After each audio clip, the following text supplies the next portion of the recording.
Hey everyone, this is Reis, and I'm here with my recap and review of True Detective Season number 4, Night Country, episode number 5. And after watching two episodes that certain people in the fandom deemed as filler-ish episodes, I have to say that episode number 5 was so enjoyable. We got a bunch of answers, so much happened, and it was intense, exciting, amazing. And I do feel that episode number 5 ended up basically striking the right balance when it comes to moving the mystery along while also developing certain relationships and all of that stuff, which the previous two episodes, like, they were more heavily focused on relationship development and like slowing down the mystery in a bit. And as far as my opinion goes, I think that this season would have benefited from 5 episodes instead of 6. But anyway, episode number 5, it opens up with Julia being cremated, and Navarro's there because she wants to stay close to her sister. And you're not supposed to do that, but it was like a favor. And the woman who does the cremation, she's like, yeah, no problem, just don't tell anyone. So Navarro takes the urn and she just goes because she knows where she needs to, like, basically spread Julia's ashes. We cut to Otis, and because Otis is the person that Liz ended up finding in the previous episode, and he is a drug addict and all of that stuff, and he's admitted at the lighthouse. And Liz goes to meet him because she has questions about Clark and the tunnel system and all of that stuff.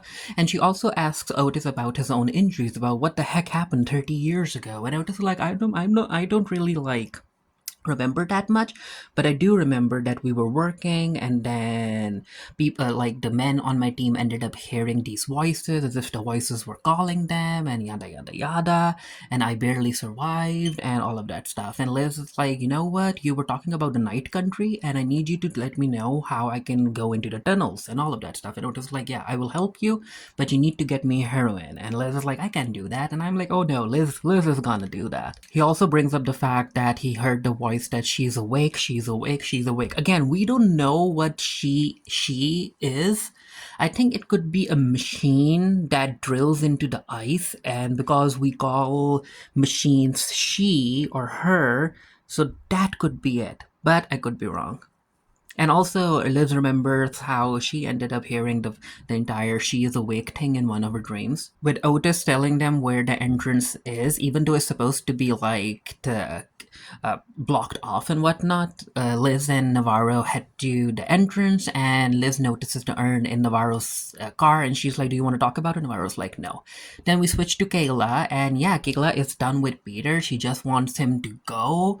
And I'm like, oh, come on. I mean, as far as my opinion goes, I would be so happy to like have someone like Peter as my spouse who is busy in his work, but he returns home even though it's late at night, and he's dedicated and all of that stuff. So I think that I can understand where Kayla is coming from, but I'm also like, Kayla, like Peter would be perfect for me.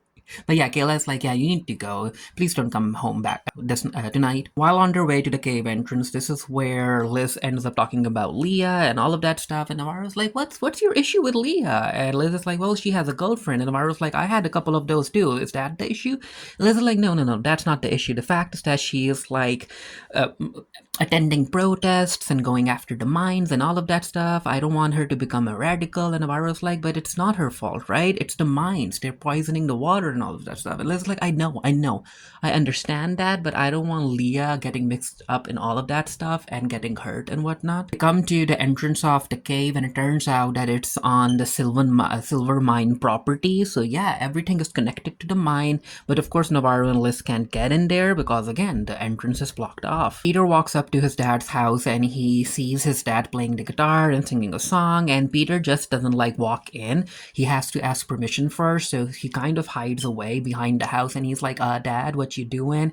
Can I come over? Kayla doesn't want me here. I think we need to take a break, and yada yada yada. Hank is like, yeah, sure, come on over. You can stay with me. And while Hank is singing, his song is basically heard over the protest that's going on in front of the mines. Leah's there with a whole lot of people, and it's bad. Security ends up intervening, and yeah, things escalate. They become violent. One of the security guards ends up up hitting Leah, and Leah calls out to her girlfriend, but the girlfriend just runs away, and Navarro's there as well, so Navarro steps in, and she is like, get away from her, she's a kid. So she ends up basically saving Leah. Liz gets a call from Connolly, Ted Connolly, her boss slash on off is her I wouldn't say boyfriend, her hookup, let's just say that, boss slash hookup, Dad. And Dad is like, yeah, because of the mine situation, Kate needs to speak to you, you need to be there, come on over, I'll be there as well. And it's like, what the heck are you doing there? And he's like, no, we need to talk about this, come on over. Navarro's taking Leah, and she ends up calling Liz, and she's like, okay, so what do you want me to do with Leah? Should I take her home? Yada, yada, yada. And Liz is like, no, not home. You need to take her to the police station. You need to book her. And Leah's like, you're booking me? Yeah. And she also like, Navarro, what side are you on? Liz ends up talking to Peter, and she realizes that Kayla kind of kicked him out, and she's like, do you need a place to stay? You can crash to my place. And he's like, if I ended up moving to your place, Kayla's gonna divorce me. But yeah, Peter is like, you know what, I have something to tell you. So he ends up handing Liz a file, and in the file he found out that how the Salal Institute is connected to the Turtle United Company, and that how the Turtle United is connected to the Silver Mining Company, and everything is related in the sense that all of the pollution that a mine produces, they end up paying a company that's supposed to keep an eye on the pollution levels, and that's like a conflict of interest there. With Leah being booked, Pryor goes to talk to her. He ends up handing her a can of Pepsi and some Cheetos, and this is where Leah brings up her girlfriend, and she's like, yeah, it doesn't matter, I think we broke off. And then she ends up bringing up Kayla, and she's like, Peter, I remember how you used to be when you were an ice hockey player, and yada yada yada. Kayla just misses that Peter. You need to go and talk to her. Liz ends up talking to Kate, and this is where Kate and Ted end up showing her the surveillance footage from when she and Navarro were at the silver mine company land, and right outside the entrance to the cave. And Kate is like, what the heck were you doing there? That's private property. And this is where Liz brings up the fact that, hey, it wasn't us, we got a lead, it was connected to the Raymond Clark situation, so we had to check it out, and yada yada yada. And Kate is like, you know what, let bygones be bygones. We have official word from the forensic team. They ended up going over those dead bodies, and it turns out that there's no killer on the loose. It was a freak accident. It was an avalanche. And Liz is like, what the heck? And yeah, Ted ends up siding with Kate, and it was a freak accident. And Liz is like, no, it wasn't a freak accident. And then she brings up Otis, and Kate is like, oh, you know what, Otis, he's a substance abuse user. Why are you even listening to him?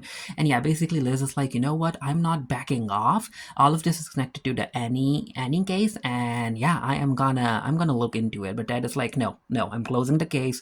Whatever, you're off the case is closed. And then he also brings up the Wheeler situation concerning Navarro and Liz, and that kind of stops Liz in her tracks, because Ted knows. And we end up seeing Kate needing to talk to Henry in private, and she's like, yeah, Liz is not backing down, and we need to figure something out how to handle this. And Henry's like, what are you suggesting?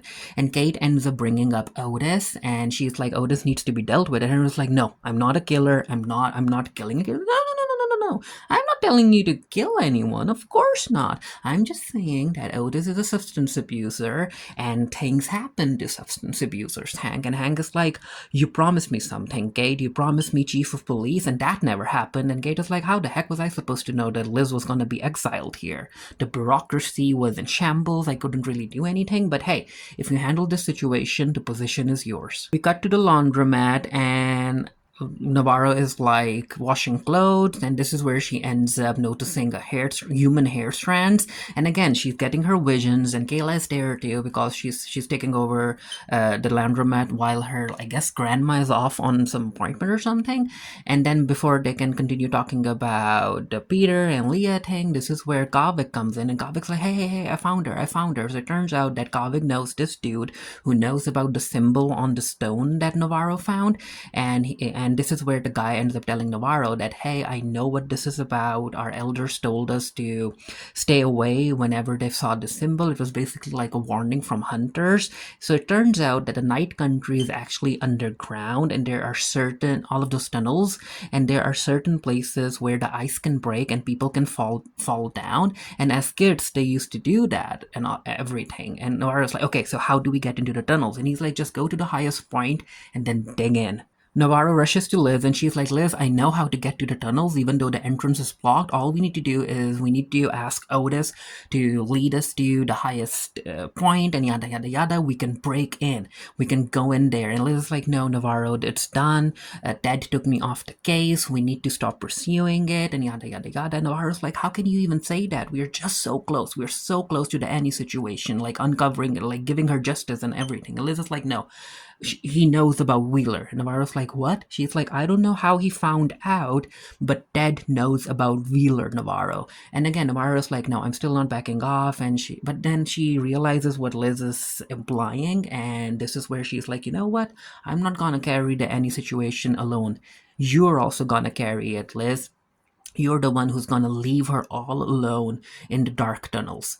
Deal with it. And Navarro decides to take Leah out of her cell, and yeah, Liz can't really say nothing. And because Kate told Henry to follow Liz so she can lead him to Otis, Henry has been following Liz, and he goes to the police station and he's like, what the heck were those two women yelling about? And Pryor's like, oh, it was just something personal. And then these two talk about how there was once an accident when Peter was young. I think he was like 8 or 9 years old, and he actually fell through the ice, and Henry had to break the ice, pull him up, and he's like, the only thing that I knew was that I had to keep you awake until I got you medical help, and it was like the longest drive of my life. Do you remember that, Peter? And Peter is like, no, I don't remember that. But basically what Henry is saying that, hey, I will do anything to keep you safe, son. Because again, Henry has mentioned that blood is blood, and we'll get to that near the end of the episode. Navarro goes to meet up with Rose, and Rose helps her break the ice over on the frozen sea in order so that Navarro can spread Julia's ashes into the sea, because Navarro's like, yeah, I knew that you wanted to be in the ocean, right? So I'm going to spread your ashes here. And once Navarro is done, she kind of hears her name, the sea calling her, and she kind of starts walking towards the voice, but then the ice starts to break, and Rose yells at her that, hey, lay down, and slowly come towards me. And Navarro does that, and Rose is like, what the heck is wrong with you? I was calling out to you. Didn't you hear me? And yeah, Navarro clearly didn't. Leah is at Caleb, so Liz goes to talk to her, and Caleb's like, no, Peter isn't here. And Liz is like, no, I'm not here to talk to Peter, I'm here to talk to Leah, let me in. So yeah, she's taking a bath, Liz goes in, and she's like, Leah, why are you even doing this? Are you trying to do this to get back at me, to annoy me? And Leah's like, no, not everything is about you. What I'm doing, I'm standing up for what's right. You know how many stillbirths there were because of the mines, because the mines are poisoning the pregnant women and all of that stuff. So I'm just doing the right thing, Liz. And Liz kind of realizes where Leah's coming from, but she's also like, you know what, Leah, just come back home. Just come back home for New Year's. Don't leave me. And Leah doesn't answer, but before Liz leaves the bathroom, this is where Leah is like, hey, I still haven't given up on you. And we get a scene where Liz decides to go and basically see all of the kids that died, and yeah, she knows that the mine is to blame, and but she still doesn't know how to go after them. Liz notices Henry following her, and I'm like, Henry, you're so bad at your job. Try and keep some distance from her. But yeah, she suspects something, and also because she's like, who the heck even told Connolly about the Wheeler situation? So she goes into her office, calls Peter in, and she's like, Peter, what's the password to your laptop? And she's like, is it your dad's birthday? Peter's like, no. She's like, oh, it's Darwin's birthday, isn't it? And it is. And she's like, oh, what the heck? But yeah, she basically is like, I know you have been doing a lot of digging, and I guess you need to ask the right questions now. And Peter's like, I don't want to ask him. She's like, no, you have to ask the right questions about the Wheeler situation. And this is where Peter starts asking her questions about the domestic violence situation and how many times they went to the Wheeler residence. It turns out that Navarro and Liz have been there for like 10, yeah, they've been there 10 times, and that's a lot. And then as far as the Wheeler so-called suicide situation is concerned, it turns out that, yeah, from what I can tell, I think Navarro shot him. I really think so. I think Navarro shot him. She saw a vision or something, and she shot Wheeler. And then Peter is like, as he's asking questions, he's like, Did you know that Wheeler was left-handed?" And yeah, it turns out that even though Wheeler was left-handed, the wound in his skull was as if he shot himself via the right hand, which couldn't be possible because again he's left-handed. And then Peter ends up showing Liz pictures of the woman that Wheeler basically killed, and the injuries, and how all of the pictures were flipped. And yeah, it was bad. It was bad. It was a bad situation, and that's what Ted knows in a way. And Liz is kind of impressed by Wheeler's questions and how Pryor's questions and how smart Peter is, but she's also suspects like Henry. So again, I think it's Henry who ended up telling Ted, right? But she's like, you know what, Peter, this is a key to the shack behind my house. I won't see you. You won't see me. Go there. Just don't stay with your dad. Don't do that.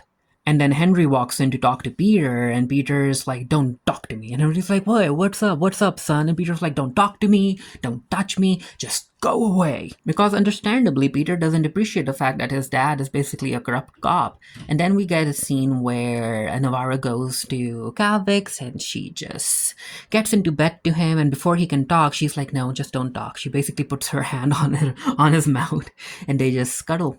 And of course, Liz ended up bringing heroin for Otis, and Otis like, "Give it to me, give it to me." She's like, "No, not yet, not yet. You need to help me with the tunnel situation, so I'm gonna take you home. You're gonna tell me where the highest point of the entire thing is, so we can break in. Capiche?" And he's like, "Okay, fine." And she ends up calling Navarro. She's like, "Navarro, come over to my house immediately." And Navarro's like, "Yeah, I'll be here, but I thought that the case was over." She's like, "No, the case isn't over. It's still open, but you need to come over now." And she says goodbye to Kavik, and Kavik is like, "Just promise me that you'll be back." On her way to Liz's, Navarro sees this woman and a child crossing the street, and the child stops and points at Navarro, and we get the flashback of a whole bunch of characters from the previous episodes pointing at Navarro, because again, I think that it's basically like Navarro's internal guilt with how she handled the Wheeler situation and the Annie situation, I guess. And yeah, before Navarro can reach there, Henry's there, and Henry is like, "Yeah, I need to bring Otis in." And Liz is like, "What the heck are you talking about?" He's like, "Yeah, Ted needs to talk to Otis. We need to jail him, and yada yada yada." And Liz is like, "But I can do it." He's like, "No, I need to do this specifically, and he's here, isn't he?" And Liz is like, "What?" He's like, "Yeah, I'll just go and take him." And of course, he takes out his gun, and Liz realizes that she is in trouble now, that this is bad. Like basically everyone is against her, and she tries to calm Henry down, and Henry's like, "No, don't tell me to calm down. You poisoned my son against me." And Liz is like, "No, no, no, your son loves you. Your son loves you, and he doesn't want to see you do something stupid." But no, it's too late for Henry, and he basically like shoots Otis, and I'm like, "Ah, is he really dead?" Yeah, he's dead. Otis is dead. Poor guy. And Peter comes in to see what all of the ruckus is about, and he comes in and he sees his dad basically there with a gun, and Peter takes out his gun and he's like, "Stop, put your gun down," and yada yada yada. And Henry's like, "No, I won't do that, because again, blood is blood. I'm doing this for you, my son." And this is where basically Henry confesses that he never killed Annie, he just helped move her body. Ooh, and it's bad. It's bad. And after killing Otis, he's willing to kill Liz as well.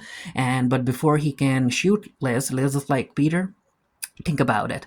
Think about it. Think. And yeah, before Henry shoots Liz, Peter ends up shooting his own dad in the head. And I'm like, oh no, Peter. Navarro comes in, she realizes what just happened, and Liz is like, "Yeah, we need to get Ted in." And Navarro's like, "Can't you see? Everyone's after us. We can't involve Ted. We can't involve no one. All of this is connected. And especially because we are so close to figuring out the Annie situation. We can't back off now. We have to go to the tunnels right now." And Navarro's like, "I need to take charge of the situation. What we need to do is that we need to dump the bodies and head to the tunnels, and no one would even realize what happened to Otis and Henry," and yada yada yada. And Liz is like, "Are you crazy?" And she's like, "Yeah, we need to do this. We need to go." And Liz is like, "Okay, so I'll stay back and I'll help I'll help clean up. And Peter is like, no, you don't do that. You need to go with Navarro because the tunnels are going to be dangerous and she won't be able to make it without you. So both of you leave. But Liz is like, that's your dad. I can't have you cleaning up your dad and the bodies and all of that. So Peter's like, no, I'll do it.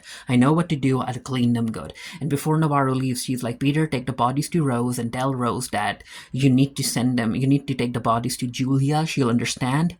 Right, Peter? You understand what I'm saying? Peter's like, yeah, I understand. And the actor who plays Peter, like, he did a very good job in this particular episode with how he handled the entire situation and how his character was and the emotions and whatnot.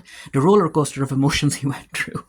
But yeah, Liz and Navarro are running out of time, so they have to head out onto to the tunnels. And the next episode is gonna be the finale. And yeah, I'm really looking forward to learning what the actual answer is behind the mysterious deaths and why these people are getting these visions about she is awake, she is awake. Who the heck is she? And the episode ends with Liz and Navarro driving off to the tunnel because they know where they need to get in. And post credits, basically the end credits scene, the end credits have the song Save Tonight, which is an awesome song. And yeah, the finale, I'm excited. Let me know what you thought of the penultimate episode down in the comment section below. And until next time, stay happy, stay safe, stay blessed. See you guys later.